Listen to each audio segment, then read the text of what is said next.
Dallas, how are you?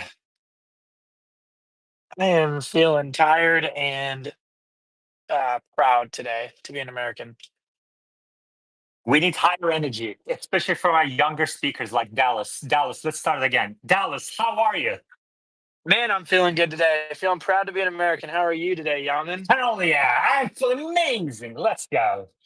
All right, so JC is here, Neil is here as well. Dallas, since you're the politics expert in our speaker board, what surprised you the most about yesterday's Well, results? by no means do I want to claim the title of expert, but I do follow it pretty closely. I think what shocked me the most was this, you know, I don't know. There's been this story kind of being told about the blue wall, this magical blue wall that it's the stronghold and they're super important, battleground states, and they're going to hold this blue wall. Well, Michigan just fell. Okay, so the blue wall was completely collapsed. Pennsylvania, where our tried and true Elon Musk spent most of his time, obviously ended up being the straw that broke the camel's back last night. But all of these so-called battleground states that were supposed to be locks around that blue wall area ended up dissolving pretty quickly. And there was a couple things throughout the night that kind of made me want to put my tinfoil hat on, but nowhere near previous election levels. So for the most part, all very happy on my end. Was in no way expecting a popular vote victory for the GOP. I think that speaks volumes that the country is fed up with the direction that we've been heading for the past 4 years, and everyone's kind of ready for a sea change. Very good. Omar, how are you doing? Hey, doing great. Good. What surprised you the most about yesterday's election results? Well, congratulations to Elon and Tesla on winning the election. I think really what surprised me is the completeness and totality of the victory. Usually there's something you can say, okay, well, Democrats got the White House, but Republicans got the Senate or something like that, right? I mean, Republicans took the House, they took the Senate, they control the court. They control the White House. They won the popular vote. It's pretty shocking to say the least. Yes. I mean, the fact that Trump got the electoral college, the popular vote by a wide margin, by the way. Dallas, do you have a kind of a gauge of where the popular vote is going to end up? I have not seen the specific numbers since last night, but I Okay. could definitely look into that. Yeah. Why don't you come up with an estimate? And you can share that. I think so. Right now, I think it's about 72 million, and this might be this might turn out to be the second highest popular vote going to Trump, which is amazing. I don't think anyone expected that. Yeah, it The already is. highest, the highest ever was Biden in 2020, and that was driven mostly by all the emotions around COVID. Um, and I think Trump is gonna might get there too, which is when all is said and done. And then on top of that, the Republicans got the Senate, and they're probably going to get the House as well. So we're going to go through what this all means to Tesla stock, to Tesla's fundamentals from a regulatory perspective or other perspectives. And then we're going to go to what this means to legacy automakers, what it means to the economy in general on a macro level, and any other questions that you may have. We're going to discuss those as well. But today's episode will be mostly around the election results. Um, Before that, I highly encourage everybody to hit the like button on YouTube through the link at the top of your screens. It's very important that you do so. We have to get to 1,000 likes per episode. Today, we have a very strong start. We're already at 140. And with your help, I think today we can get to close to 1,000. Just for fun, go ahead. Hey, Ron. I don't have much time, but just wanted to share a few thoughts. One, I think pollsters sort of once again showed that they're extremely wrong. I think it's interesting that the betting markets were much more correct than pollsters. I think there's probably still a large number of sort of silent majority Trump supporters.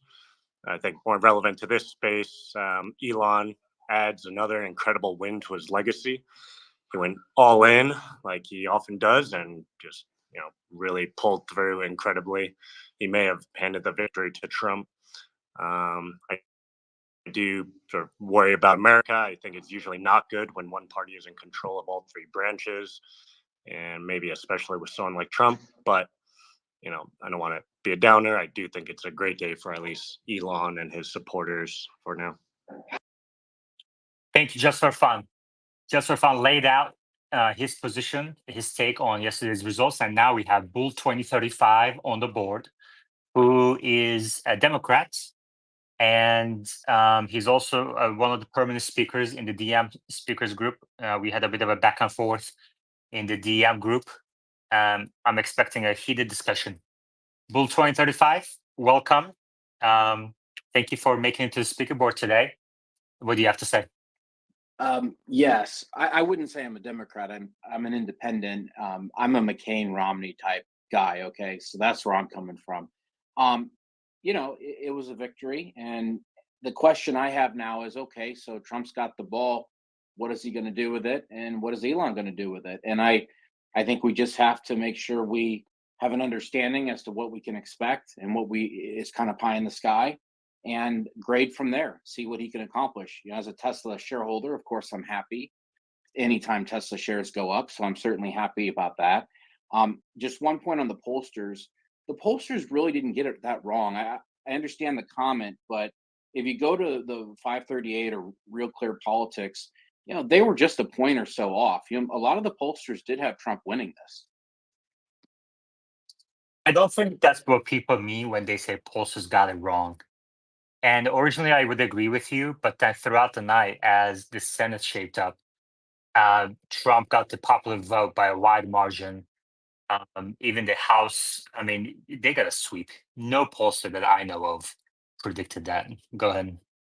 Well, the thing about the popular vote is we still have California, Oregon, the West Coast, and California notoriously, Omar can speak to this, they are the worst at counting. They're going to take weeks. They always take weeks in California. It's terrible.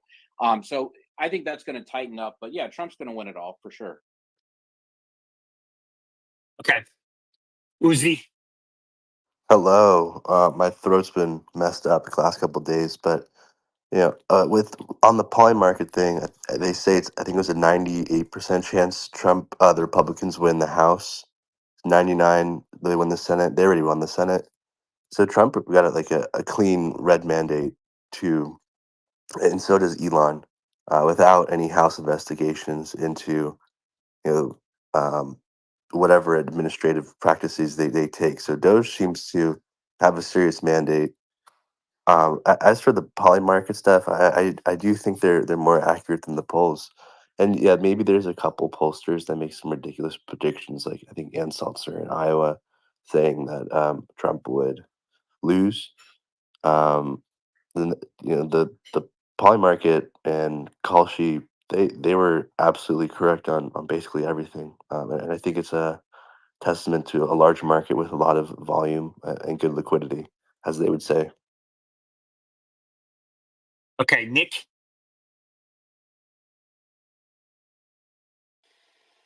Hey, how's it going, Yaman? Good. Tesla stock's up a little bit. I We'll wonder get to why. that in a second. We are So, right now discussing the elections. Do you have a question? yeah, I agree with the pollsters that there needs to be perhaps another look. It's very interesting how the markets did get it right, and I think that's the future here, where people put their money where their mouth is. That's I think where people are going to start looking. Yeah, I don't know. I mean, if you guys saw just the day before the election, Kamala Harris on I think poly market, it swung a lot. I mean, it's very volatile. These predictions are very volatile. With just a few $1 million of bets, you can really move the market with one bet. So I don't know if I agree with all those statements. Neil? Yeah, one comment on the polls. There's an argument being made that they're as much to shape public opinion as they are to reflect a reality, right? It may be that they're actually just more to shape public opinion. Okay, Dallas? Yeah, probably the most interesting stat I read of the entire night was there wasn't a single county in the United States that Harris beat Biden in 2020 by more than 3%, which, if I'm a Democrat, that's what's keeping me up at night. It's the fact that if I'm livid at my party if I'm a Democrat because they hitched their trailer to a losing pony. And the campaign had no substance ever. There was never any talk of policy. There was never any talk of, well, what am I going to do and what would I say I did or would do differently from my previous campaign. All the talk was, well, he's Hitler, he's a Nazi, his supporters are Nazis. It's like you can't win an election on that format. And I think this election is going to go down in the books as one to learn, okay, if we're going to win this thing, we're going to have to put a sharp young person up who has policy based points. Bull 2035. Well, Kamala Harris released more policy than Trump did. Trump won because Trump, he goes for the gut. He goes for what people are feeling. And that's where Harris didn't do it. She didn't go for the gut. And people agreed with Trump. In terms of the polling, though, I just want to make this final point. I don't mean to. Okay. Real Clear Politics has Trump ahead across the board in the battlegrounds. So most of the pollsters on aggregate got it right. It's just, I know there's ones here and there. So let's not look at just one poll, look at the aggregate.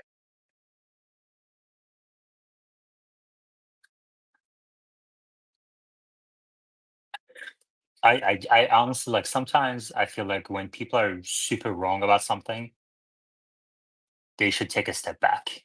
They should kind of disappear off the face of the earth for a little bit, just for a few days. Take a weekend off, go for a vacation, go for a walk on the beach. Think about what you got wrong. Think about why you didn't see this coming. And I don't think this is the time to be right now. Well, what about this? And what about this detail and that detail and this pollster and that pollster? You were wrong. The guy swept it. Okay. And no one saw it coming to this extent. Everyone thought it was going to be a close call. I'm not aware of one person that predicted a complete sweep. So I think I want to focus in this space what's going to happen next. This is not a politics space. We were talking about these things briefly every now and then because it's very important and it's kind of timely. But that's over. Let's move on. I couldn't care less about what this pollster and that pollster said. So, Omar, now that the Republicans have the entire Congress and the presidency, what's next? Well, immediately, the narrative of the last 2 years has been shattered. Everything that you've heard from people, Elon's lost his mind, he's destroying the company, getting into politics was a big mistake. Suddenly it just clicked for everyone. Oh, okay. I get it now.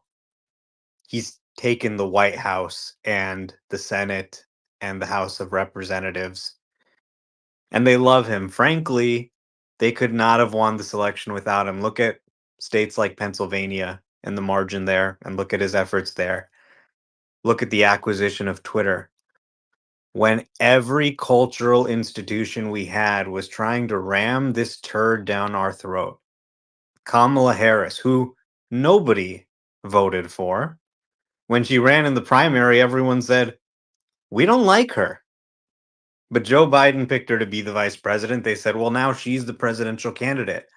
And every magazine and newspaper and celebrity endorsement and every company, because, they don't want to stick their neck out for Trump and get canceled and have all these people saying, oh, we're boycotting your company. They're all just supporting her. Even if you watch, I was listening to CNN, they're like, oh, everyone's here voting for Kamala, and they were really in denial. They really kept it going. So it's kind of like the Matrix. This was like a rejection of expertise in many ways of the so-called experts. I mean, the polling wasn't inaccurate, but the way they showed it, they showed Kamala Harris having a consistent lead in nationwide polling. That's not really how elections are decided. So this whole sort of narrative that, oh, he's a Nazi, da da da, the American people rejected it. Them trying to label him as a convicted felon, a every name you can think of, the American people rejected it, and they said, you know what, we're sick of these guys. We're sick of these guys not just controlling the White House, but every cultural institution we have. And this may not be everyone's favorite candidate in the world, but he's not part of that. He's something different. So now where do we go? I mean, just on the things we talk about, I mean, federal legislation for autonomous driving can now pass without any opposition, easy. House, Senate, signed, boom. And Elon can tell them to write it exactly how he would like them to write it. And they'll probably write it just like that. Elon was just commenting on a video of the Starship city to city, where you could take a Starship from one city to another city anywhere in the world in 30 minutes. Elon said, yeah, this is actually possible now with this administration, as opposed to the other administration that wouldn't let us launch because they're trying to figure out if turtles are going to like the sonic boom, right? Yeah. Let me kind of get in right there, because that's one of the things I want to focus on is federal registration, federal legislation for AVs, autonomous vehicles. You said can pass pretty much uncontested. Elon even can dictate how it should be written.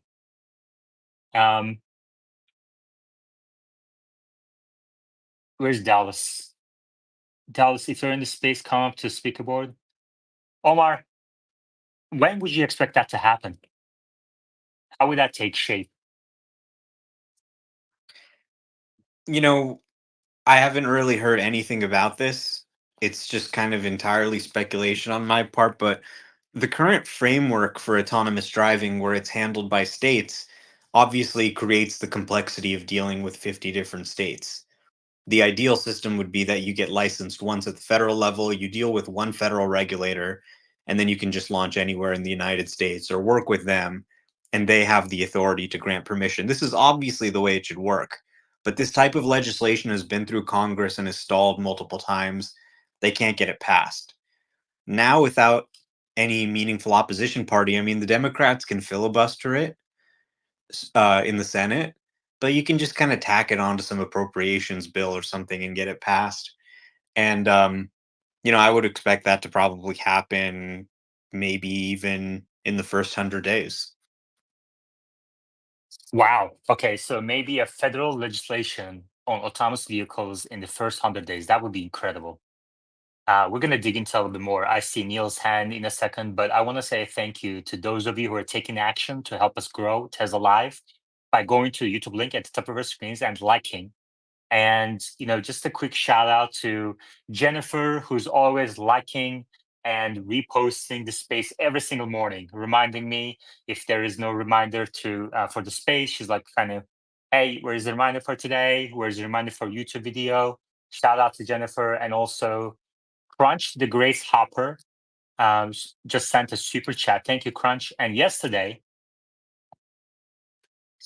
when we were, I mean, this is one of those amazing things that I see sometimes in the Tesla Live community. When we were waiting to get to a certain milestone on the likes, Marty, who's a Patreon and also a longtime supporter, he was joking and he said, in a reply, he said something like, "Ugh, I guess I'll like it." But he was joking, he was being sarcastic, right? And I get that, but obviously not everyone gets that. I get it because I interacted with Marty on Patreon and DMs and everything. And Crunch blocked him just because he said, "Ugh." And that's an honest mistake, obviously. And I think he unblocked after I kind of pinged him about it. But it just goes to show that there is a few hundred people, several hundred people that really passionately want Tesla Live to succeed. And that means so much to me. So to those of you who are always liking, letting me know your co-check numbers, sharing this space with others, sharing the YouTube channel, patrons, sponsors, just the passionate, those of you who are so passionate about Tesla Live, that keeps me going. So just like, from the bottom of my heart, thank you very much. You know who you are, and I know who you are too. Okay, with that, Neil, go ahead. Yeah, so I think Omar is probably right that maybe one of the most important things this administration can do is get some autonomous vehicle legislation passed. Another thing, I don't know, this is up there in maybe the top 2 or 3 that could affect Tesla. Both Trump and JD Vance have talked about trying to influence monetary policy, right? One of the things that's interesting when with Trump's presidency is the Fed is independent, right? They're apolitical, so depending on what, if Trump tries to grow the economy too fast, they could hike rates up. Hiking rates up would really hurt Trump's economy. So I think there's going to be some contention there. And by default, if you have presidents and VPs, some administration.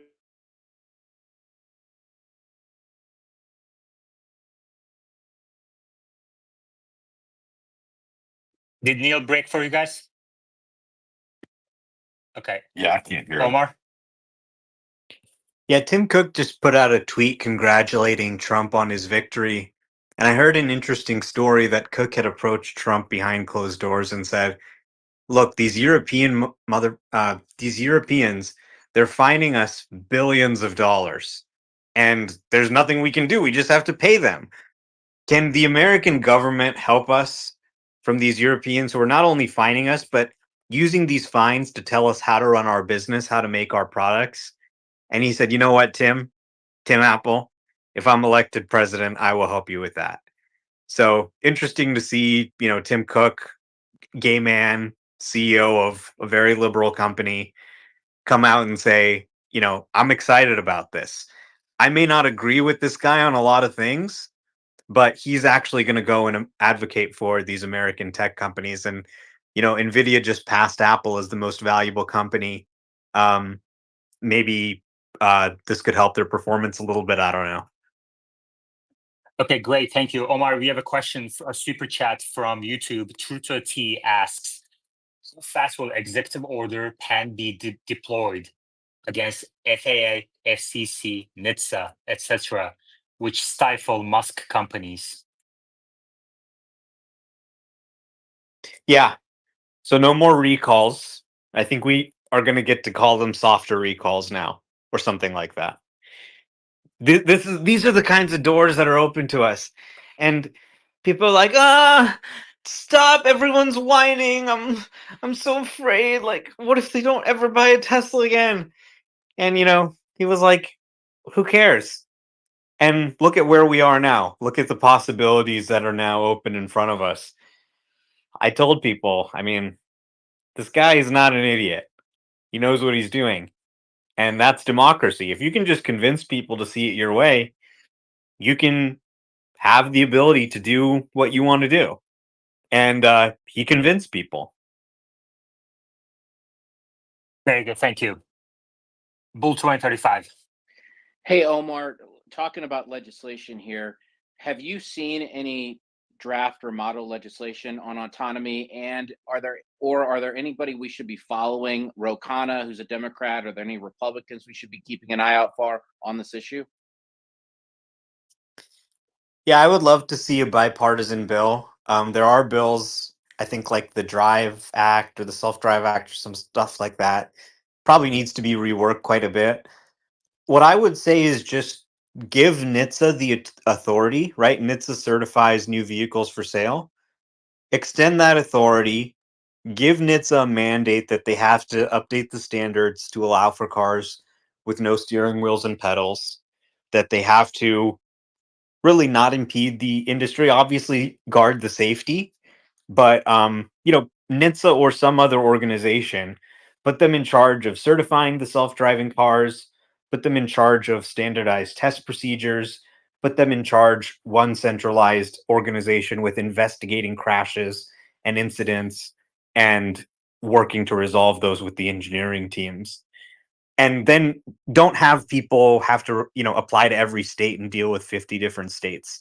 Just have one organization in the federal government that handles it.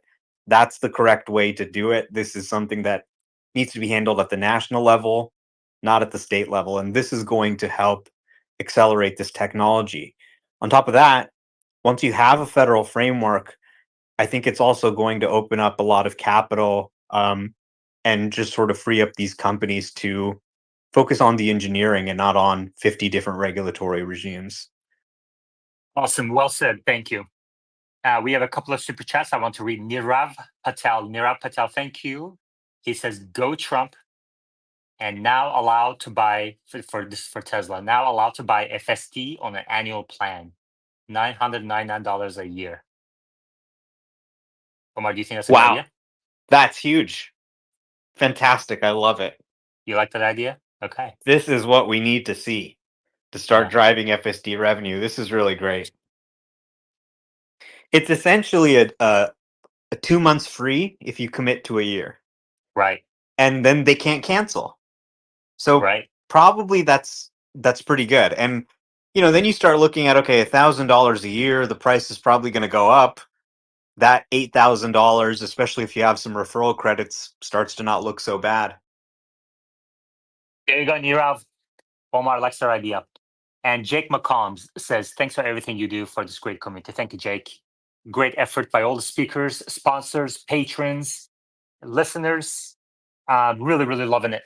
One of those patrons, a longtime supporter and a member on YouTube, is on the board right now. The only mistake he's ever made in his life is to buy a Taycan. But other than that, he is perfect overall. Habib? Thank you very much for that warm introduction. I'd like to just congratulate everybody on Elon Musk's victory for becoming the president of the United States. I do have a quick question regarding the structure of the space. I don't want to derail the topic if you don't mind. I just want to ask a quick question. What is going on with the timing of the space and the timing of it ending soon and jumping to the YouTube and the not the YouTube? If you could just explain that as a long-term time Patreon supporter, I was just looking for a little clarity here. Thank you. Yeah. Good question. I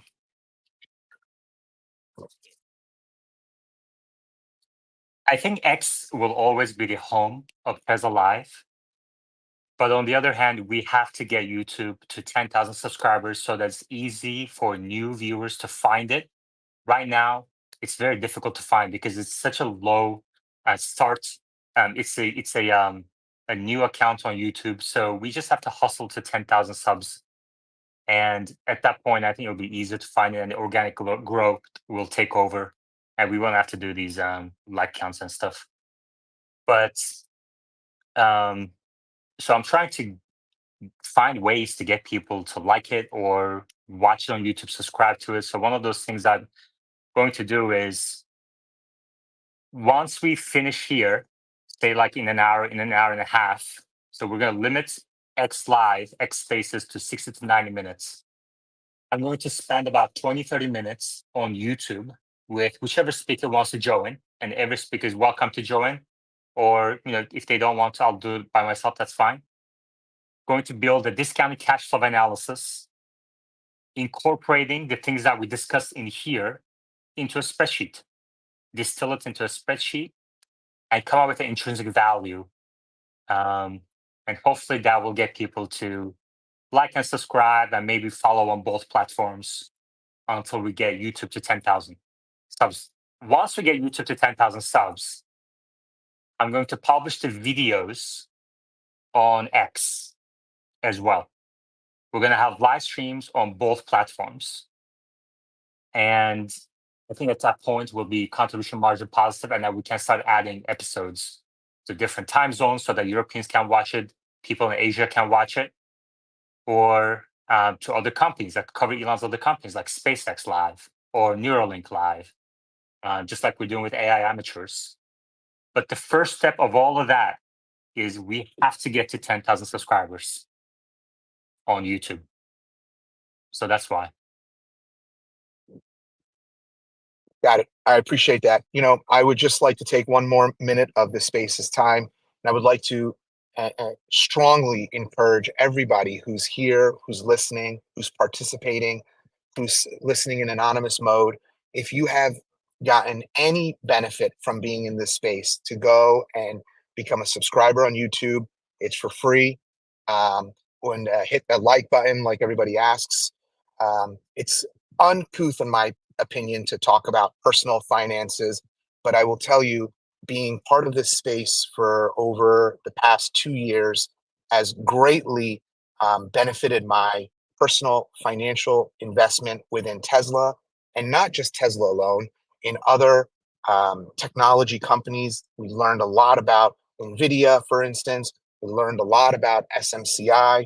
And if you have benefited financially by any, even a marginal amount, then you should consider contributing by joining the Patreon and sending some super chats. They really help. Yaman spends quite a bit of time managing the space, doing all the reviewing, moderating. He's put his personal life into this for all of us to enjoy. And we have a sense of, we have that responsibility together to grow this. Thank you, everyone. Thanks, guys. And happy Elon Musk presidency. Thank you very much, Habib. That means a lot. Thank you so much. Jimmy. Yeah, now that there's, I guess, federal regulations and things like that that could get put into place because Elon's there.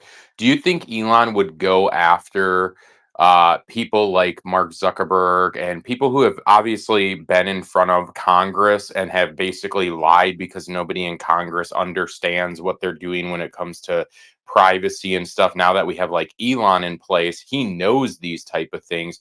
Do you think there'll be like a major crackdown on rules, regulations when it comes to other tech companies, including his own companies? Omar? I think it is safe to assume we're going to see a massive wave of deregulation across multiple industries. The Democrats obviously have the filibuster ability, but other than that, Republicans can pretty much pass whatever they want. So probably you're going to see a lot of regulation simplified and cut. And with Elon Musk at the president's ear, I mean, we all know how this guy feels about unnecessary regulations. Thanks, Omar. And thank you, Drew Soul, who just gifted 10 memberships to the YouTube channel. These memberships will be assigned for free to those who are most engaged. So likes, subscribes, shares, engagement in the live chat, and comments below the video all help, and YouTube automatically assigns to the most engaged viewers on YouTube. You can get one of these memberships through the link at the top of our screens. And Habib, thank you very much for a very generous super chat. Habib just super chat $100. If you have financially benefited even a little bit from listening to this space, please consider contributing to the financial success of our spaces. Yeah, we got to get Tesla Live to contribution margin positive so that it can grow. Before that, if you start to grow before that, we're going to run into other issues, and that's just, it'll just go downhill. So we need to first get to, so whatever you can do, whether Patreon, become a member of the YouTube channel, etc. But I understand most people can't financially contribute. In that case, just like and subscribe. 2 seconds of your time for free, and it really helps a lot. Bull 2035. Yeah, I wanted to add color to what Omar said about the Self-Drive Act. Everyone ought to know that that was bipartisan. It was supported by Debbie Dingell of Michigan and Bob, who's a Democrat, and Bob Latta of Ohio, who is a Republican. So there may be something we can do there. It's the Self-Drive Act. You can look it up. It's not complete. It looks, as Omar said, it needs a lot of adjustments, but it seems like we might be on the right road there. All right. Dallas, welcome back. How we doing? Good. We're doing great. Doing great. We're at 250 likes. All right. Dallas, when you were here, we talked about federal regulation for autonomous vehicles. So Omar is hopeful that in the first 100 days, maybe Trump and Elon will work something so that we have more clarity around how the regulation for autonomous vehicles will shape up, so that Tesla doesn't have to deal state by state with 50 states. Do you have any thoughts on that? what do you think that would kind of shape up as? Yeah, so I think Elon's mentioned this before. I think the way he sees improvement with our current way the government's being run is he wants to bring in people from the private sector who actually understand this technology to create advisory committees versus trying to explain this to senators who have seen 36 Winter Olympics in their lifetimes and have no idea what AI even stands for, let alone is. Bring in people who are fluent in the language, young, smart people that can actually make a change as an advisory committee to then steer the people who are elected into office to make the right decision. So I think we'll see that with AI. That crosses over into self-driving. So I think that's all encompassing right there. Okay, great. Omar, we've said in this space, though, that regulation is not the limiting factor when it comes to FSD, robotaxis, FSD unsupervised, correct? Regulation is relatively simple compared to building a technology that's never existed. But regulation exists in the realm of politics, which is more unpredictable. Yeah. Let's switch to another. So Tesla and SpaceX will hopefully benefit from kind of dialing back of this over-regulation and targeting of Elon and Elon Musk's companies. But on the other hand, Omar, to kind of push back a little bit, Trump wants to implement tariffs, increase tariffs on imports from China and Europe. Do you expect a retaliation from China specifically against Tesla because of this? We'll have to see what happens, what types of tariffs are proposed. I mean, really, we've got a pretty complicated situation here where the federal budget is short by trillions of dollars. They're taking in trillions of dollars less than they're spending. And we're spending money on a lot of stupid things. So we need to cut spending. We need some tax reform. I think Trump will probably pass some tax cuts in some other areas and introduce some tariffs. So, depending on how they're executed and what they apply to, tariffs could be inflationary. On the other hand, they could also benefit American manufacturers. All of Tesla's cars that are sold in the United States are made in the United States. Obviously, they have a lot of foreign parts. But, I think with Elon Musk having a seat at the table, whatever proposals they craft will hopefully not hurt Tesla too much and will be designed to really help American manufacturers thrive. One way you could do this is by applying tariffs to finished products, but not on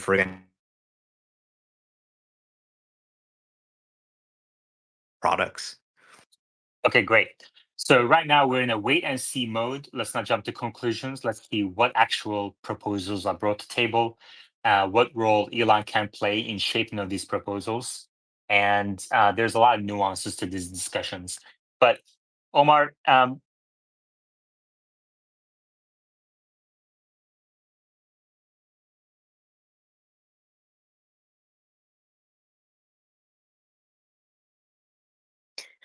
Um, I mean, whether he has a formal or informal role, I think he has the president's ear. Last night during his acceptance speech, of course, Elon got mentioned. The crowd actually shouted, Elon! And, Trump started talking about the SpaceX landing, and it was actually a really good plug for Tesla. But I think there's probably going to be a role in helping to advise the federal government in efficiency. I mean, this guy is the king of efficiency. This is the only guy in the world who figured out how to make an electric car and make money on it. This is a guy who said, hey, maybe we can have the rocket land back on Earth to save money so we don't have to build another one, and then actually did it. This is the guy who fired 90% of Twitter, and the site pretty much kept running. Maybe a few bugs here and there. But dramatically changing the cost structure of the business. And the federal government is the most bloated organization in the world. They don't have a CEO that can just go cut. So I think really, what this Department of Government Efficiency thing ends up really looking like, we'll have to see. But I mean, the president obviously, can do quite a few things unilaterally. They would probably, look at things, investigate ways to cut spending, particularly wasteful spending. Give people a 2-year severance package. He's talked about that. But that could be done in a way that doesn't necessarily require him to be a federal employee or a full-time member of the cabinet. This is a guy who is obviously juggling many, many balls, right? So you look at Tesla's performance compared to their peers, and then realize that Elon is at the same time as delivering these exceptional quarterly results, also one of the top 20 players in Diablo in the world. At the same time that he's electing a new president of the United States and getting his enemies thrown out of the White House. I mean, like it just boggles the mind, right? It boggles the mind. It's kind of like when you see that video of Andrei Karpathy doing the Rubik's Cube and he like solves it in 1 second and you're like, oh, okay, this guy is like way smarter than me. It really is just kind of insane. So how he is able to do that, it's a little bit of a mystery, but clearly what he's doing is not really just, having to spend his time on it. If he can just distill down his philosophy and look at something and give people a vision, say, hey, this is how it should be, and have people sort of follow that out, he's really good at scaling that out and not having it require all of his time. So I expect that there will be some role, but I don't expect it to compromise his other companies, hopefully. So, Mark, we have a question from Chansu, and then I have another question for Omar. Chansu? Yeah. So, Omar, do you think he's not going to get the full autonomy of Doge? So, the executive branch has a little bit of discretion to cut funding or to do things at the executive level. For a lot of things, for funding to be cut more appropriate permanently in a way that can't be undone by the next president, you probably need Congress. So again, what this looks like, I don't know, but they'd probably be looking at things that could be done by the executive branch and by Congress to reduce federal spending. Okay, I want to dig into it a little bit. But before that, thank you, Shalom Plex, for an incredibly generous $100 super chat. This is on top of Habib's. This episode is, Tesla stock is up 15%. People are feeling happy. And, some people made a lot of money. Shalom says, Tesla's up, time to share the wealth. Just want to say thank you again to those of you who want Tesla Live to grow and take action. And if you can't do that, I don't expect everyone to do super chats and stuff. But take a moment to hit the like button and help us get to 10,000 subscribers by year end. Let's actually do that right now. Let's take a 30-second break for people to do that, because sometimes people don't want to do it because they don't want to miss what's being said here on X. And in the meantime, I'm going to read our audio ads. So take a moment to head over to the link at the top of our screens to YouTube, hit like and subscribe, and share with your followers the channel so that we can increase the visibility of the channel. And then at that point, once we get to 10,000 subscribers, the organic growth will take over. This Tesla, hit the like button thing is a temporary measure. Okay. This is temporary. We just have to hustle there. Drew Soul just gifted another 10 memberships. It's going to be assigned automatically by YouTube to those most engaged on YouTube. All right.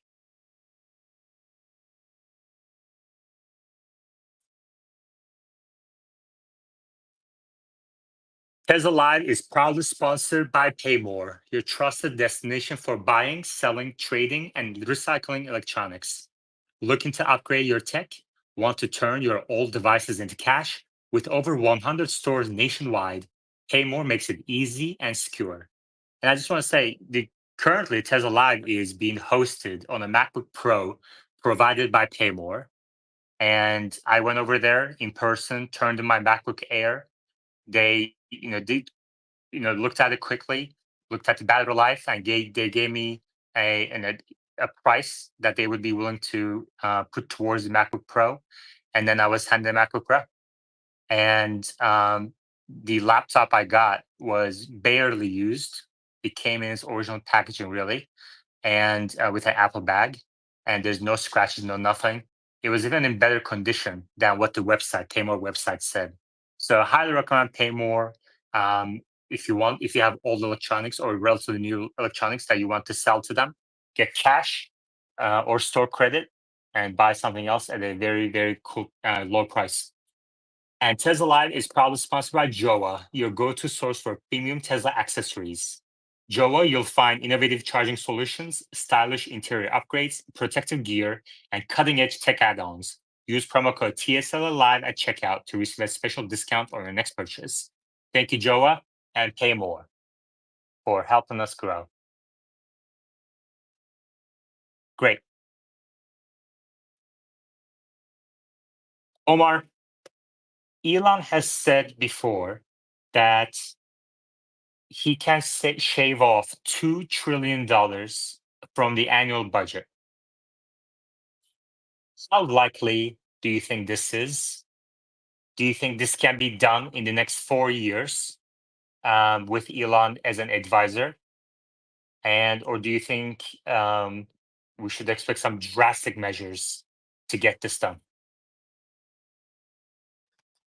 Well, having both chambers of Congress certainly helps.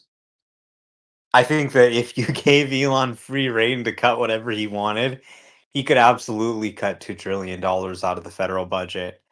Now, there's going to be pain, obviously, when you have this money. It is, frankly, a major component of GDP. We're talking about $2 trillion here. But if you are able to cut to that level, his plan to have an extended severance 2 years, maybe that gets some money still flowing through the economy. It minimizes the impact. But ultimately, you have rates at a lower level long term, as well as less need to raise tax revenue. So lower tax rates, which means more money being invested in the economy because it's not being pulled out through taxation. So in reality, I mean, something needs to be done about our multi-trillion dollar deficit. We need to start working towards a balanced budget. And we have to do that through a mix of spending cuts and tax increases. So it's going to be very contentious. Everybody who is having their funding cut is going to make a big stink about it. They're going to say this is the most important thing in the world and you're the most horrible person ever for cutting this. But the fact is there's just a lot of wasteful spending when you kind of just step back and say, okay, we are spending trillions of dollars more that we don't have, that our descendants are eventually going to have to pay back. Is this program really essential? Many programs are essential, right? I think a lot of things NHTSA does are essential. Some things they do are probably wasteful. But there are other government programs that just you read about and you're like, seriously? They're spending money on this? So much waste, so much inefficiency. There's certainly a lot of room for improvement. $2 trillion is a tall order. But when you have as much fat as you have in the federal budget, hundreds of billions of dollars can become saved up easily just by making relatively minor adjustments to things like procurement and financing. I mean, sometimes you hear about them just losing large sums of money that you can't even fathom how they lost that much money or what that even means. They just don't know where it went. Yeah. Amy Czerwinowski in YouTube live chat says Congress has to approve $2 trillion of spending cuts. And even though Republicans got the Senate back, and are probably going to have House control as well, it's still difficult because you can't really cut $2 trillion without attacking some of the more larger bucket items. And these House representatives or senators will have to explain to their constituents why their social security or other entitlements are, being cut. Yeah, absolutely. I mean, Social Security, Medicare, these are the majority of federal expenditures, and they're very, sacred programs, but it's a ticking time bomb. It's like a national Ponzi scheme. So something does need to be done.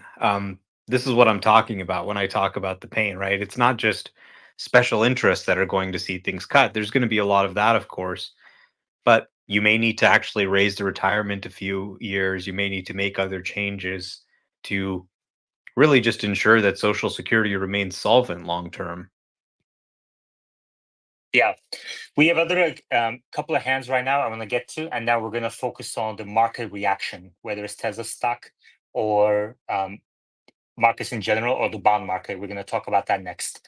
Ellie, go ahead.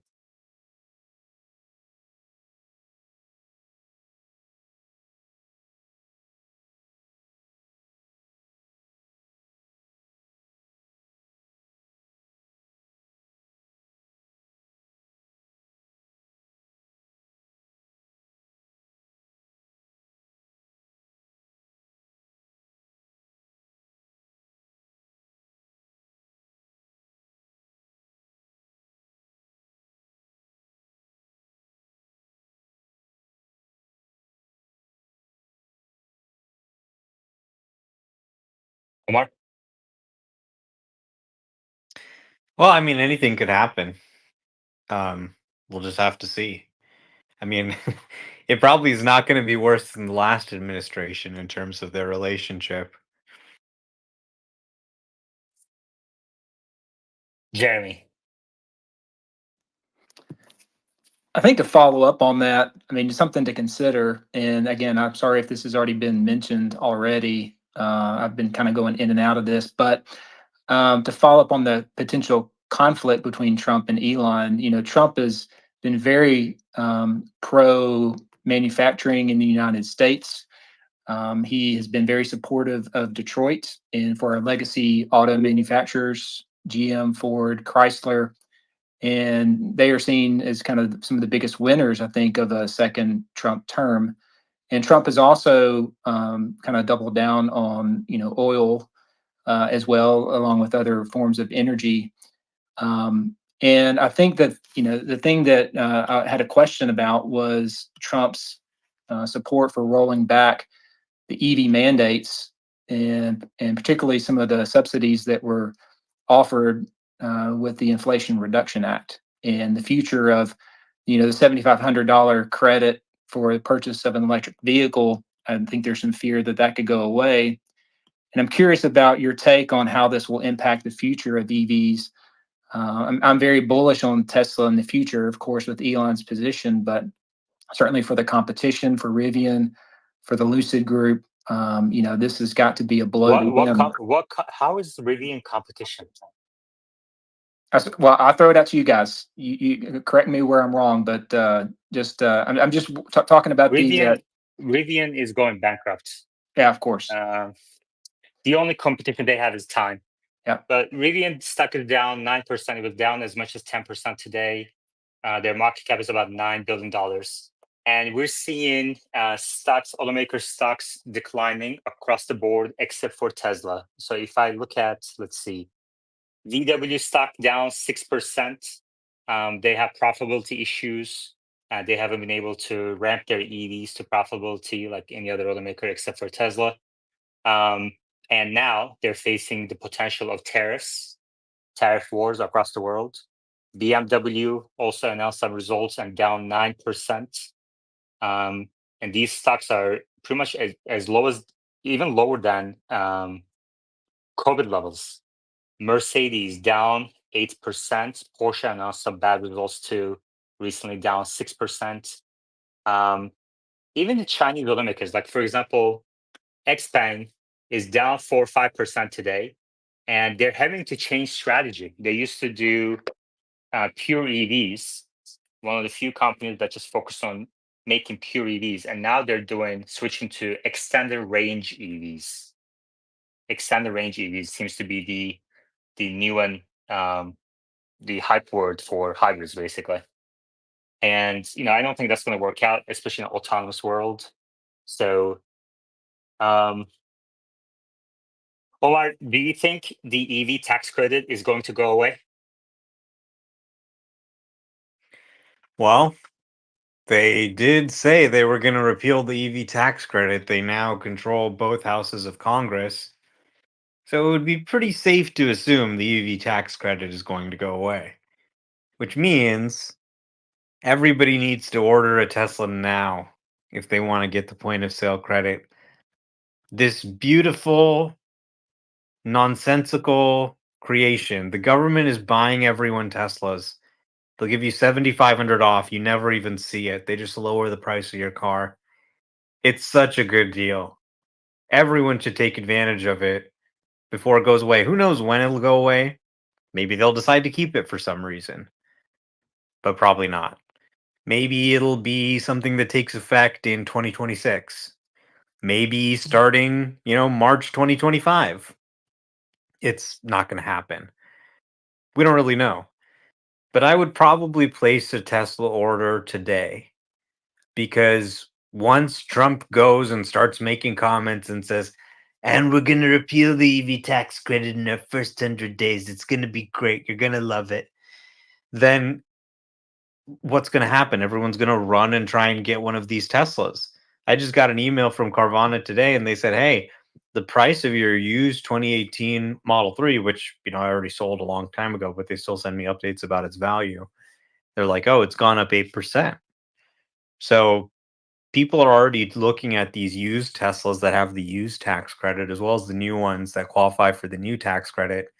And they're going to be rushing to get them. I wouldn't be surprised to see a situation where at the end of the year, it's hard to find the configuration you want because everybody's trying to get these before Trump is sworn in. Okay, so Omar says, now that Republicans also have the Congress and previous comments by Trump, EV tax credit will probably go away. We don't know when, but it's better to place the order in now. Omar? Yeah, the other sort of complication here, obviously passing legislation to repeal the EV tax credit or other provisions of the IRA would require, going through Congress, which takes some time. And they'd probably pass legislation that says, okay, it takes effect next year or something like that. But, the Democrats have kind of been bending the law already. The law was introduced with a lot of provisions designed to make the tax credit far more restrictive. And the Treasury has had a lot of loose interpretations of things. For example, if there's a lease, they consider that qualifying for the commercial tax credit, which has no um, restrictions on battery sourcing or anything like that. So that's a big fat loophole, the leasing loophole. Other provisions, the IRS has said we're going to be lenient on some of these battery sourcing provisions, some of these, nations that are known adversaries, that kind of thing, Russia, China, metal sourcing. And we're going to kind of delay enforcement of that a year or two more than we were supposed to. So they've really tried to bend the rules in favor of making these credits more available. There are quite a few actions that a new executive like Trump could take unilaterally, even on the first day, to make the EV tax credit no longer available. Thank you. And one more question for you about the CHIPS Act. Do you think Republicans will repeal the CHIPS Act? I think in this space before, we said maybe that one will stay, but House Speaker Mike Johnson said on Friday that Republicans will probably try to repeal the legislation that spurred U.S. production of semiconductor chips, a statement he quickly tried to walk back by saying he would like to instead streamline it. What do you think? Yeah, I think the United States is realizing semiconductors is an incredibly important area for the future, a matter of national security. And I mean, it's no coincidence that yesterday you saw Nvidia become the most valuable company on the stock market, overtaking Apple, right? So the most valuable company used to be the iPhone maker. Now it's the chip maker that makes the chip at the data center, that trains the AI models that are going to run your life and run the economy. So this is really, really important. And the CHIPS Act, I think, did some good things in terms of making it making it favorable for chip makers to invest in chip production facilities that are here and not in Asia. But like any federal legislation, it had some really dumb requirements. For example, there were diversity requirements. So a certain percentage of your workforce needs to be black or Mexican or whatever. And everyone's from like Asia. They're all Chinese, you know? They're all from Taiwan. So it's like, huh? Like, how are we supposed to find a black guy who is an expert in high-end chip making? All the experts in high-end chip making are Chinese. So, you know, some of these provisions were just kind of holding it back in kind of a stupid way. And it's like, look, we don't care if you guys are kind of racist. Go hire Chinese people if they're the ones who know how to do it. Eventually, that knowledge will filter out to U.S. workers if we have the facilities here, that kind of thing. I don't think you really need to legislate diversity at that level. So, probably some of the provisions like that could be streamlined out, as he mentioned. Thanks, Omar. Kevin King in YouTube live chat, great supporter of the space, also a member. Kevin King says, Social Security can be fixed easily. There is a website that you can play with the inputs and see the results. Social Security income limits, raise full retirement age by a couple of years are just a couple of items. And if you want to do that, you can search for Social Security Challenge. I'm going to look into that later on. Why? Hey, Yaman, aloha, it's Taylor. Well, we're on the tax credit thing. Omar, first I want to say, Omar, fabulous coverage last night. I don't want to give you an extra job, but those maps going up every 10 minutes was just epic. And my question is tax credit. Omar, Cybertruck, will it ever get tax credit? I mean, I guess that depends on how long the EV tax credit exists. It will qualify for the EV tax credit in the sense that the batteries are entirely made in America. And I know some people mentioned that they were importing some of the cathodes from China. But of course, they're, as they've disclosed, now moving to a dry coating process where the anode and cathode are made right there in Texas in a building right next to the main factory, actually. So that part of qualifying isn't really a problem. Obviously, it would qualify eventually, so long as the tax credit actually existed. Now, with the result of this election, I guess we'll have to see. There might be a very narrow window where you can qualify for the EV tax credit with a Cybertruck before it's taken away. Does it have a lot to do with the price of the truck? Isn't that equated? No. $80,000 is the limit, so you'd have to buy a bare bones long range with no added options to qualify for the tax credit. Yeah. I mean, the credit is going away. Trump said many times they now the Congress, they can do it very quickly. And it's not needed for Tesla. It's going to hurt other automakers more than Tesla. And it's going to improve Tesla's competitive position. Omar? Yeah, my belief is that the repeal of the EV tax credit will improve the profitability of Tesla because Tesla is the only company that can make money on EVs. The others are really leaning on the $7,500 subsidy to make the math work. They're really leaning on the penalties they'd pay from higher fuel emission standards. With the softening of the government's sort of push in that direction, you're going to see this so-called EV hangover we talked about, where there's all kinds of money-losing EVs on the market sort of start to subside. And that's going to give Tesla better pricing power just in terms of the other cars that are available on the market. Their need to sell at bottom basement prices. Yaman tweeting about Ford F-150 Lightnings leasing for $400, that type of thing. And this is 340 down from yeah, 700 last month, which is wow. incredible. Yeah. Wow. Yeah, I mean, they're practically giving these things away, and obviously they're not making any money on it with this huge battery and everything.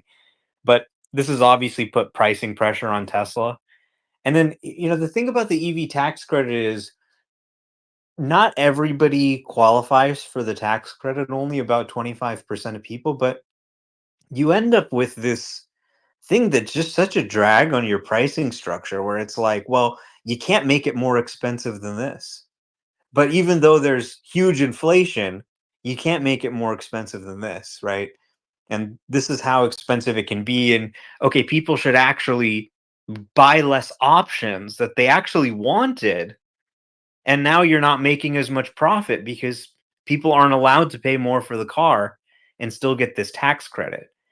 So even though, you would imagine there would be maybe less demand from the thing going up 7,500, the cost structure of the vehicle is actually going to improve. And a lot of the battery sourcing provisions, now they don't have to worry about it. If they want to just import something from China, if they want to bring the LFP Model 3 back, they can do that and bring it back as a cheaper variant. And they don't have to worry about, okay, well, this doesn't qualify for the credit or this does.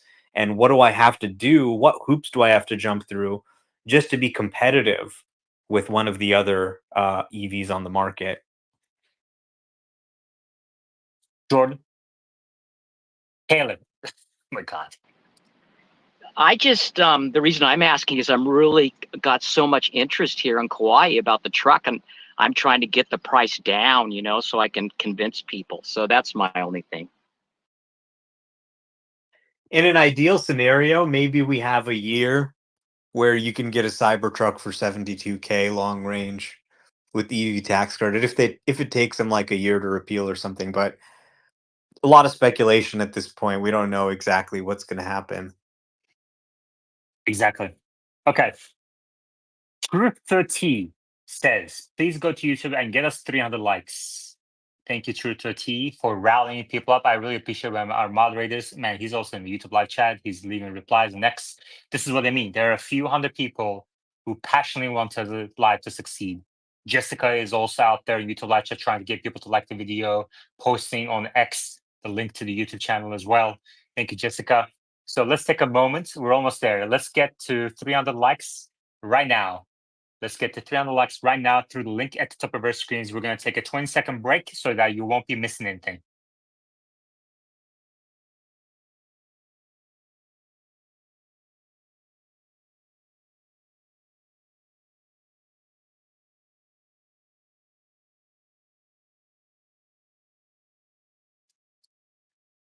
Okay. Omar, we're seeing a surge in bond yields today, in part because of the promises that Trump made throughout the campaign, whether it's extending the tax cuts or imposing tariffs or other things. What do you think is going to be the impact of these higher yields on the stock market? We have an interesting situation right now. The stock market is also surging while bond yields are surging as well.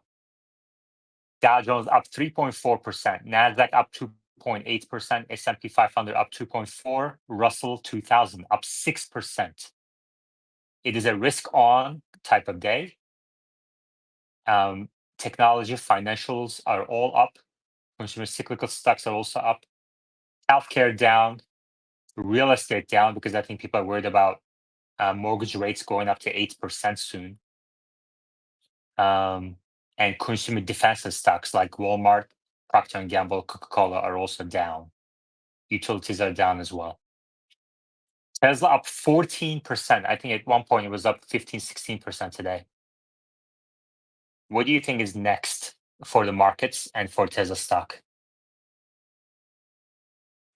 Yeah, fascinating reaction by the markets today. Equity markets, I think, are reacting to a perceived sort of deregulatory environment, perhaps further corporate tax cuts like we saw in the last Trump administration, just generally business friendly policies that are going to be good for equities.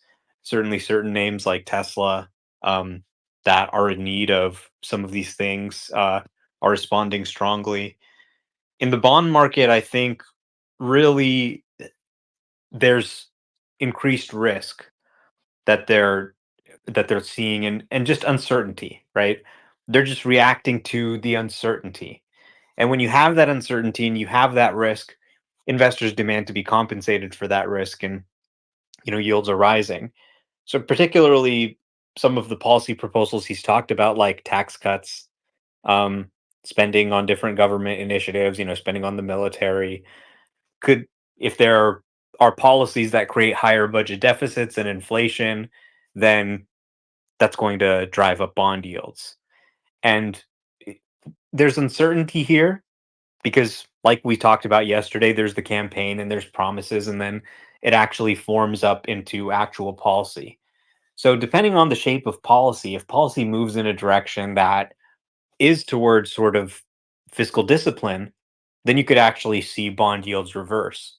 If it does turn out that the policies that he is going to be pushing are, for example, massive tax cuts, then you're going to see bond yields continue to rise.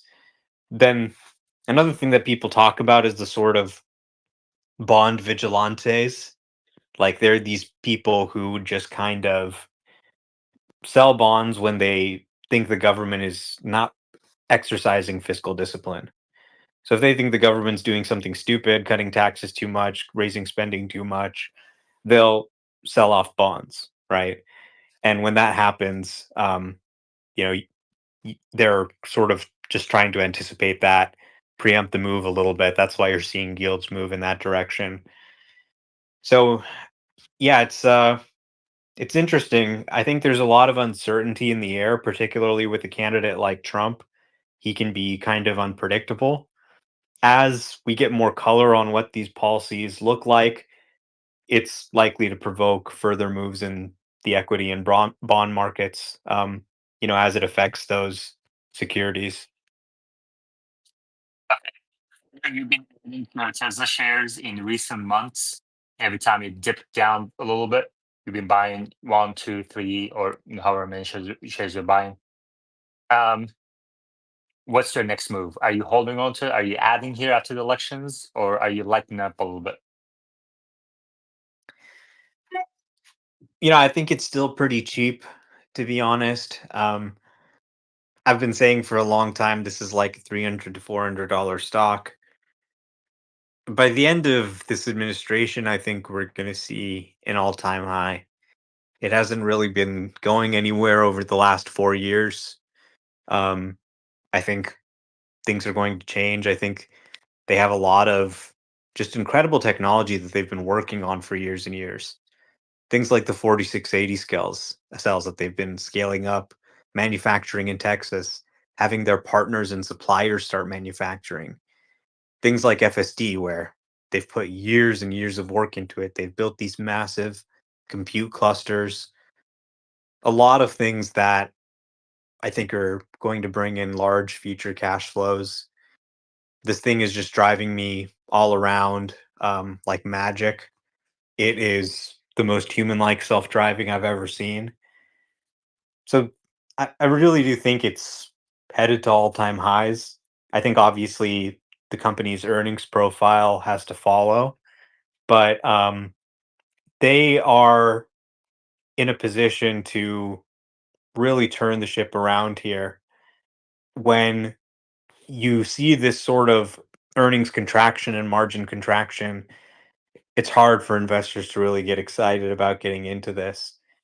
we're really going to see the reverse. We're going to see, I think, margins start expanding. I think with FSD rolling out internationally and becoming more material, it's going to be a complete reversal in the story. And I don't think that it's impossible that FSD inclusive, automotive actually grows and becomes larger than energy again in terms of its margins. So FSD should enable record automotive gross margin, even I think at the supervised level. And this, it seems to me like what we're really seeing is that there was quite a bit of risk priced in to Tesla of sort of whatever the unfriendly relationship was with the government, potential investigations, legal risk, right? Funding secured. These are things that investors all think about. And to be honest, I was surprised at the reaction. I mean, even as Trump started picking up states, you saw it just start taking off after hours in an overnight trading. And it was pretty surprising. People had talked about that kind of correlation, but it was surprising to see it play out in such a strong way. The only explanation I can really think of is that the market was pricing in this risk and that it was actually weighing down the stock quite substantially to, sort of realizing its full value. Now, it could be that this is just a little bit of the market getting overexcited and nothing has actually changed here fundamentally. But I do believe that there are going to be some ups and downs, but this thing is probably headed to new all-time highs in the coming years. Nick? Yeah, I disagree with one thing that Omar said was that the market's factoring in unpredictability.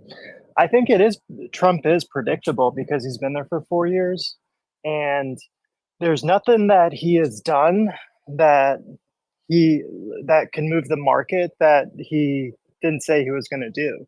So there's I disagree with it's an unknown. I think the market's moving so much because it it is unknown what he's going to do. It's not really a personal judgment of him. It's just uncertainty, right? So uncertainty in an investment sense, you don't know what's going to happen. Is something going to happen that's going to send bond yields moving strongly one way or another? And would I be better off waiting to buy these bonds? Okay, now yields are going to have to rise to attract more investors to just compensate for that uncertainty. So, I think really whether Harris won or Trump won, you'd probably see a similar move in the bond market. Maybe not the same move in the equity markets, but the uncertainty is just kind of, we don't know what exactly is going to happen. As there's more clarity, you're going to see that move intensify or kind of revert to the mean.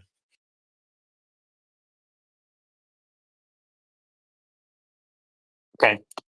The real Zyrtec reminds me something I've been wanting to do here in Tesla Live. We need more coffee bets. We need to get back to more coffee bets. Okay. So if somebody has a good coffee bet offer, I'm open to it. A good coffee bet offer is about focusing on Tesla's fundamentals. Hopefully it's not 5-10 years out, maybe, and it's not tomorrow, maybe like a year or two out. So for example, Omar said that he expects FSD, even at a supervised level, so before FSD unsupervised, could lead to all-time high margins for Tesla Automotive. That is a hell of a prediction, because right now the margins are about mid-teens. They bottomed kind of, I guess, but the CFO said Q4 will probably be lower than Q3, essentially. And the all-time highs are near 30%. So that's a hell of a. So you're expecting a doubling of automotive margins, Omar? Yep, that's what I'm expecting. Okay.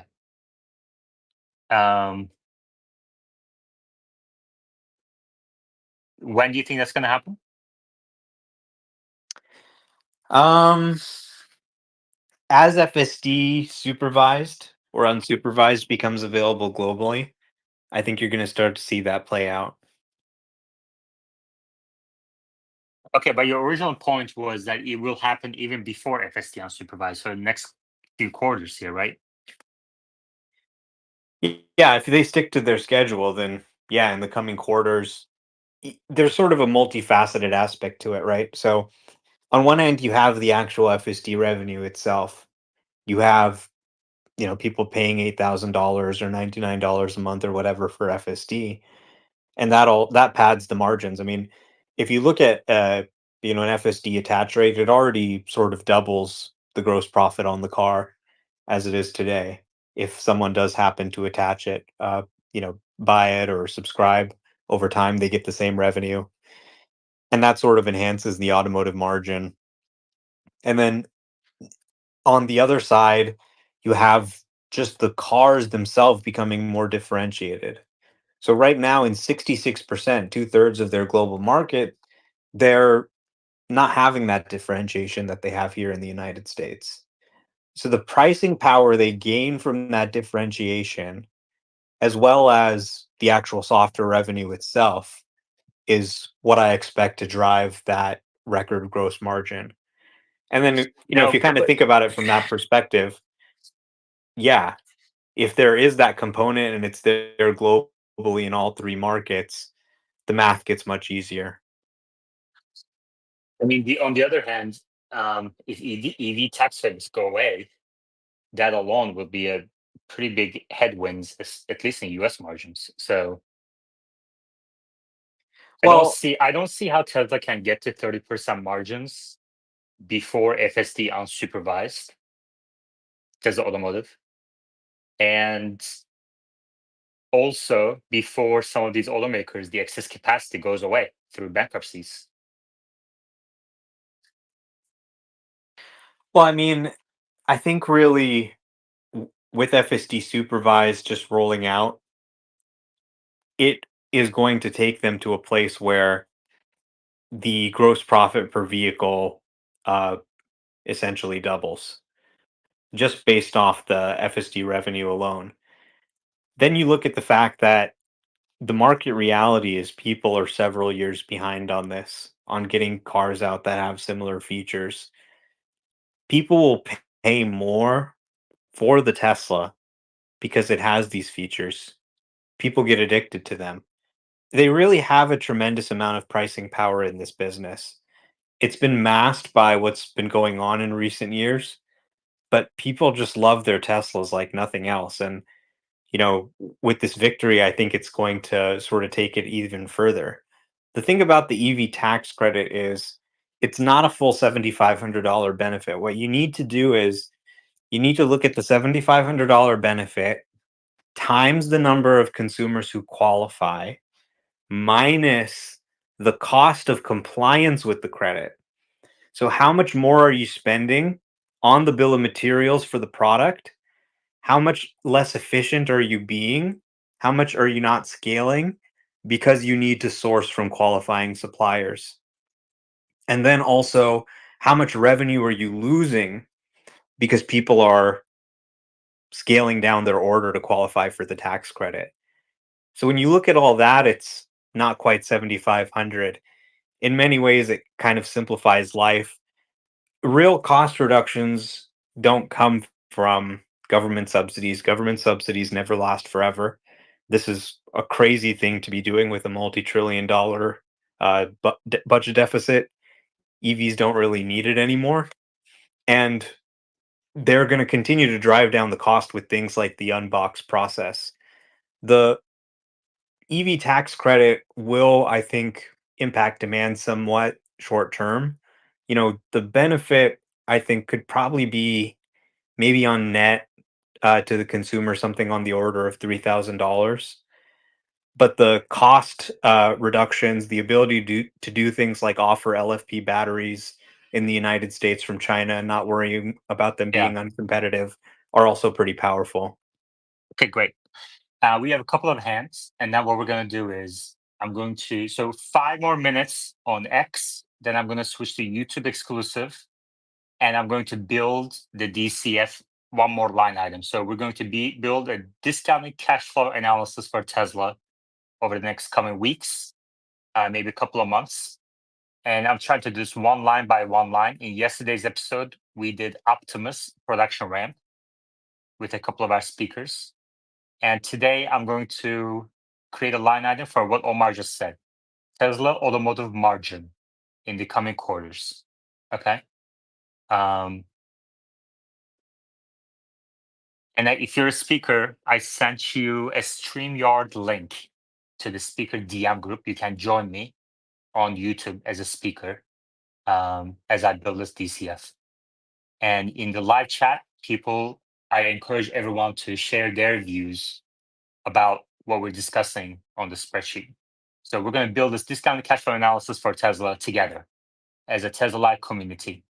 And you can join us through the link at the top of our screens. Taylor. So is that too far? Taylor, you're breaking up.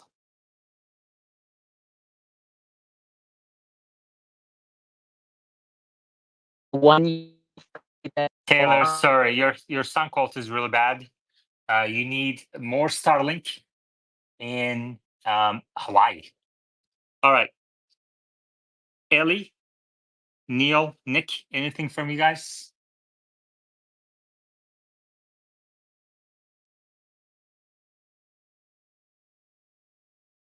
Okay, good. So you're going to join me. Did you get the StreamYard link? Habib wants to be a speaker too. Look at this. I don't know if I can accept a Thai Kent owner as a speaker. Habib.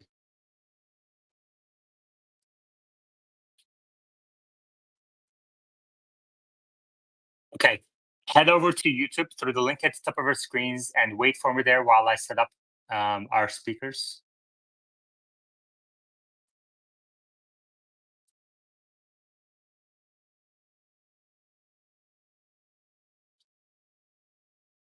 Habib is now in the speaker DM group, and I sent the StreamYard link again.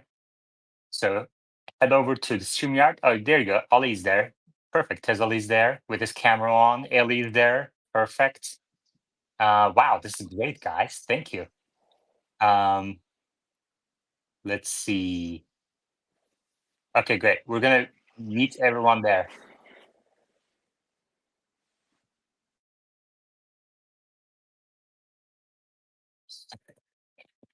This is great.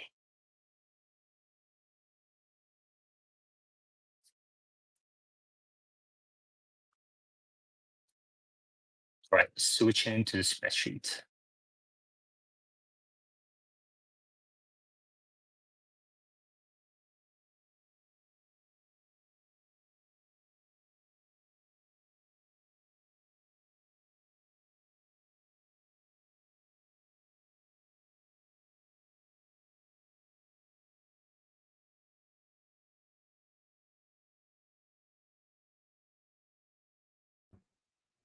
All right, can you guys hear me? You can? Yeah. Yeah. Nice. Very cool. All right, great. This is very good. All right, let's end the space. This is great. Man, these transitions are getting really good. Wes Wallen is in YouTube live chat, and he's willing to answer FSD-related questions there as well. Kendall just joined as a member. Thank you, Kendall. This is great. And Habib is welcome to join us as well as a speaker through the StreamYard link in the DM group. Wes Wallen says better than X. Okay. All right, guys. So what do you all think about, so you're going to have to unmute yourself here. Just the same, same rule of thumb. Mute yourself when you're not talking. Oh, Nick is here too. Perfect. Let me get rid of this writing at the bottom. Nick, welcome.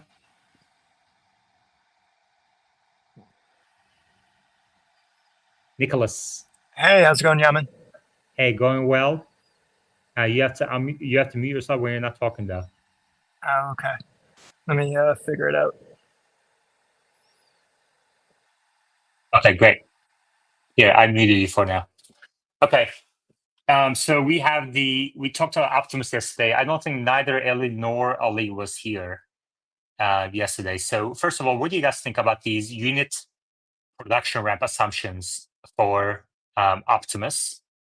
You can see we assumed there was a wide range of expectations here, but we basically talked about how Tesla is going to, in the first 2 years, test Optimus in its factory, maybe a few hundred of them, maybe a couple thousand of them. And then these are purely for external customers. So sales to either residential, household, or industrial purposes. True to a T. Thank you very much for the live chat, super chat. So Ali, what do you think about this production ramp? 100 in Q4 2027, followed by 500 in the following quarter, and then all the way to tens of thousands in 2029, 2030. Well, I'm just questioning. I know you said before that will be just in the factory. Do we have any speculation of how many we think are going to be built for factory use only, for Tesla use only? I think the first few thousand is just going to be Tesla factory only, right? Yeah. So why wouldn't they produce more than 100 on Q4 27 for outside people if they're already producing thousands for themselves? Why wouldn't those numbers be even higher?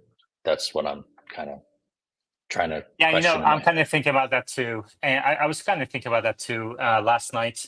And, as a rule of thumb, I really want to be super conservative. And here's why. Back when I did my discount cash flow analysis for Tesla stock in 2018, and, made assumptions for discount rates and, stock price predictions. And in 2020, the stock price did hit those levels. But it was more about the PE ratio expansion rather than Tesla meeting the fundamentals that I had forecasted. And my forecasts on every level were too optimistic. Even though the end result was right, it was right for the wrong reasons. And so I don't want to be in that situation again. So I want to be super conservative. So for example, Optimus doesn't exist right now. They don't even have the latest hardware that they want to ramp. They're not going to get to the hardware until they do some internal testing. So it's going to be a while before before the market gives any credence to even these conservative numbers. And honestly, when I was making a 2018 DCF, I thought those numbers were conservative. So I clearly have an optimism bias. So I need to adjust for that bias. And I think let's start with a conservative view. And then as we get data, we can adjust things. So this is just a starting piece. But I hear you. I think if Tesla, what you're saying is that if Tesla is producing thousands of them for internal testing in the first 2-3 years, why would they only sell 100 in Q4 2027? I think that's a valid comment. Ellie, what do you think? Yeah, I'm in the same camp, to be honest, because I don't believe if Optimus stays in the US and not leaving the US, because I think in Europe, in my country, you have to have a graded, like the products that will be operated in your house need to be rated, need to be safe and checked by the regulator, whatever.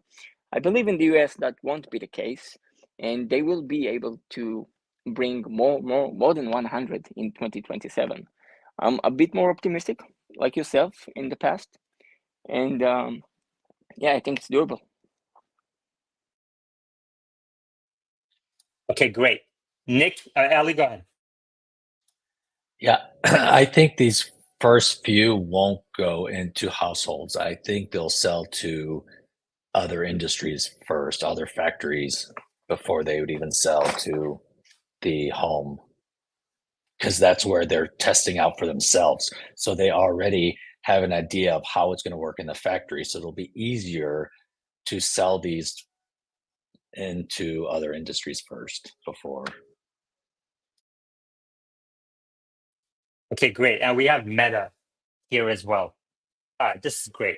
You know what? Let me just tweet out a screenshot here. to everyone. Nick is babysitting. That's so funny. That's so funny. Meta, welcome. Thanks, Yaman. I think I'll focus on the technical side, but I'm very interested in seeing the DCF breakdown. I think this is one of the most valuable things to do. So thanks for kicking it off. All right, thank you. What do you think generally of what Ali said about Optimus? Maybe the 100 units in Q4 is too low because Tesla will be producing for internal use in the following 2 years in the thousands. I was in the middle of transitioning between stuff, so I can just answer based on what you asked. Yeah. I agree that there will be a lot of internal start. However, I mean, force majeure and outside factors and things like that. The company has more than enough money now to walk and chew gum at the same time. I wouldn't be surprised if they start doing some factory level tasks that can scale to other companies as well, like they did with the semis. They did do internal use for a while, and then they started doing internal use with Pepsi and DHL. I could imagine loading and unloading a truck would be a great use case.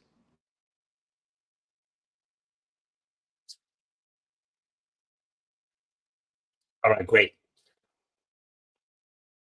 Okay. I hear you all. I want to continue to build this. So what I want to do is kind of get the big bucket items first, and then we're going to add detail later on. Okay, so automotive, let's say units, and let's say margin for now. And I'm going to switch all this to Excel at some point today on my own, and then we're going to continue with a more better formatted version.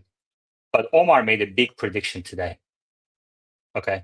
Omar said today that he expects automotive gross margin to increase back to record levels, driven by FSD adoption. I thought that was very aggressive. Currently, Tesla's automotive margin is in the mid-teens, and Tesla has a 0% APR offer if you purchase FSD. But my understanding is that you can still get a low APR offer if you don't choose FSD. So I don't know if it's going to be enough to increase FSD adoption. I think most people will continue to subscribe to FSD. And I don't know if that's going to surge before or rise materially before FSD unsupervised, which is supposed to be happening sometime next year. And Omar's comment was specifically before FSD unsupervised. But I mean, to his credit, though, even in the first couple of quarters, FSD unsupervised, whether it happens in California, Texas first, it's not going to really drive adoption in the first couple of quarters. So maybe we can say Omar believes that by Q1 2026, automotive gross margin will increase to 30%. What do you guys think about this forecast? Let's start with Ali.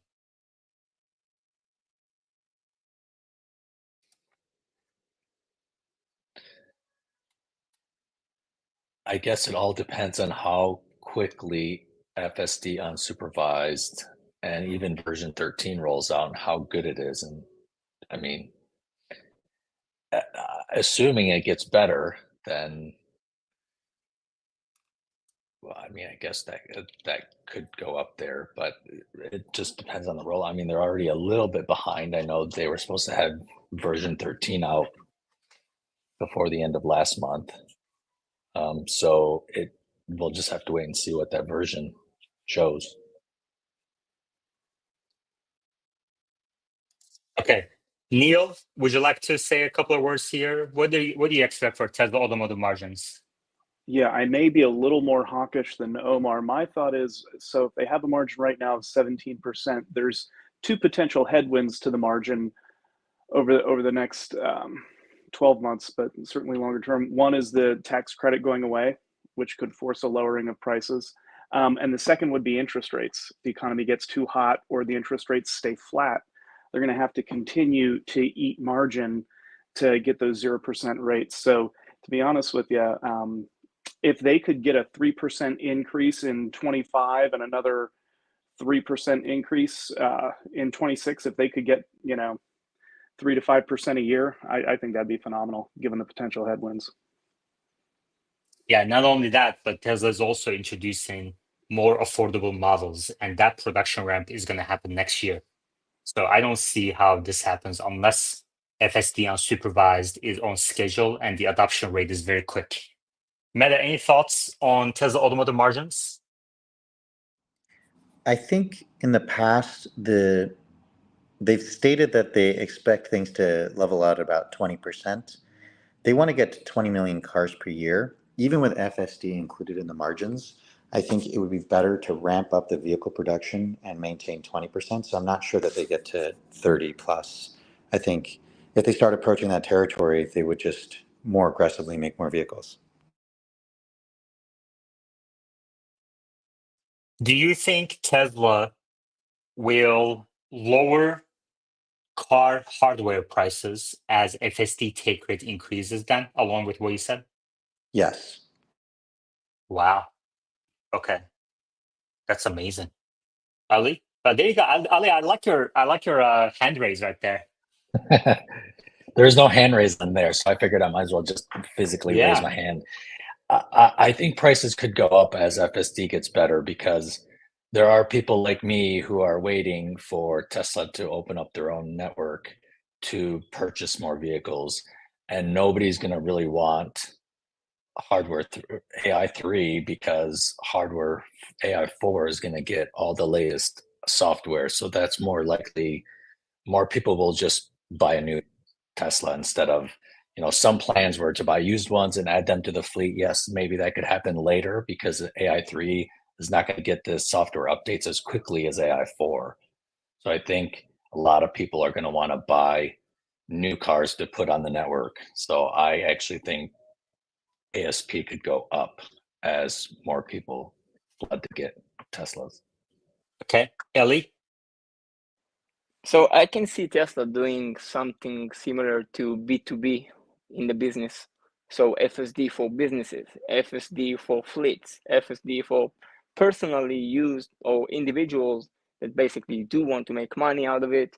So maybe 2 cars can be operated at one time or whatever, some metrics that will bring FSD to a lower cost to more cars within one household. And that's something I would like to see. And on the margins, for example, in my country, January 2025, the taxes will go up to the same level as ICE vehicles. So we're talking about 50% jump on any BEV from January. So I hope to see more margin. So Tesla maybe could lower the prices in some markets if some other countries will follow this stupid idea of increasing the price of BEVs in the future. Okay, thank you. Nick, any thoughts on Tesla automotive margins?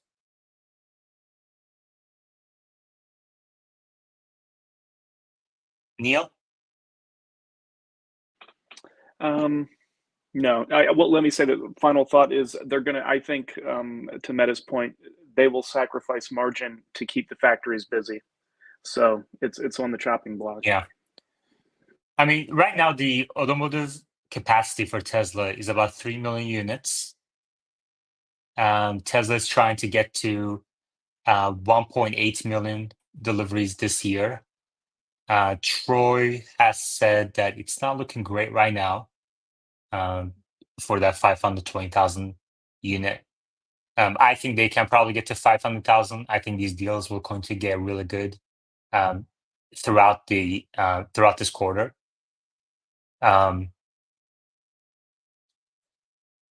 So, Meta, you said that Tesla would increase production and keep the margins, lower prices, keep the margins in the mid-20s and not allow it to get to 30. Do you think that happens, mid-20s happens when we're at capacity at 3 million per year, or do you think it's closer to about 2.5 million per year?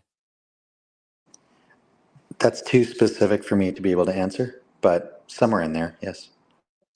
Yeah. Okay. Nick, any thoughts on Tesla automotive margins?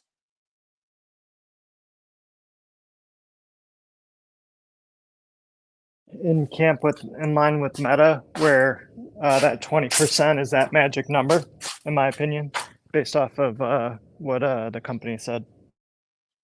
Okay. Meta, would you expect a material increase in FSD take rate before FSD unsupervised? No, I don't. I think at most we're gonna get to 20%, and then it's just gonna flatline there. And I think the highest we've ever been was around 12 to 15%. So it depends on where we think the take rate is today. If we buy the Yipit stuff at 2 to 3%, then yes, I think the take rate will go up. But realistically, I think a lot of the people that are buying vehicles today are rental car companies or Turo hosts or Uber drivers, and a lot of those, even though it makes their life easier, they're just not going to pay for it. Do you think Trump is going to remove EV tax credits? And what do you think that will mean for Q4 deliveries and then Q1 2025 deliveries? I suspect, given how much Elon helped him through this, he would probably at least consult him. I'm sure he wouldn't throw an EV summit and forget about Tesla, for example. If anything, I suspect Elon would push for deleting both the oil subsidies and the EV tax credit at the same time. That would be incredible. I mean, do you think that's doable? Do you think the world, the world is running on oil still, and it's going to be that way for a couple of years. Getting rid of oil subsidies, I guess that would require some sort of a ramp off over the next decade or so, right? Yes, and I'm gonna say it now. The best subsidy is no subsidy. Yeah. All right. Okay. 5 more minutes and then we're going to end it. So today's addition to the DCF is about Tesla Automotive. Omar started the conversation in the space with this 30% comment before FSD unsupervised, and then he kind of changed a little bit to say in the first few quarters FSD unsupervised rollout. So let's put it to Q1 2026. Okay. I'm going to take that and I'm going to move it down to 25 because I agree with the comments made in here. I don't expect a huge increase in FSD take rate until FSD unsupervised.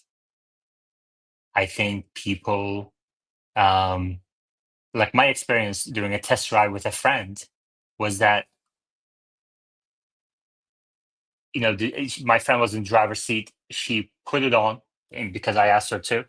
And the first few minutes was very stressful for her. It required just let it do what it's going to do. You don't have to freak out. It's doing well. Opt out to take over if there's something iffy about it. But there was no steering wheel nag, and FSD did not make a mistake throughout the drive at all. But if I wasn't in the passenger seat, she would have taken over and she would have turned it off after 1 minute, if that, after just a few seconds. So I think that chasm is going to exist even if FSD is really, really good for a while. And so I don't expect a huge increase in FSD take rate in the coming quarters. But it's going to take a little bit. So let's say 25%. I do think the COGS per unit will continue to decline, given that battery costs have been declining quite a bit, and also with the unboxed method, I think Tesla will make some progress there as well. But prices will also decline because of the affordable models. The interest rates will continue to stay high for now, it seems. So this including, we're going to have to separate the hardware and the FSD take rate at some point. But for now, the combined gross margin, let's say 25%. And then here, let's ramp from 15 to, let's say, 17, 19, 22, and then 25. Okay, so let's pencil that in for now. And now we can revisit through conversations. All right? Any other comments, questions? Otherwise, we're going to end it here with this addition to the DCF. And then we're going to continue tomorrow in Tesla Live. Any questions, comments? Anybody? Okay, great. Perfect. Thank you very much for joining us on YouTube. Hit like and subscribe, and we'll continue tomorrow. Take care.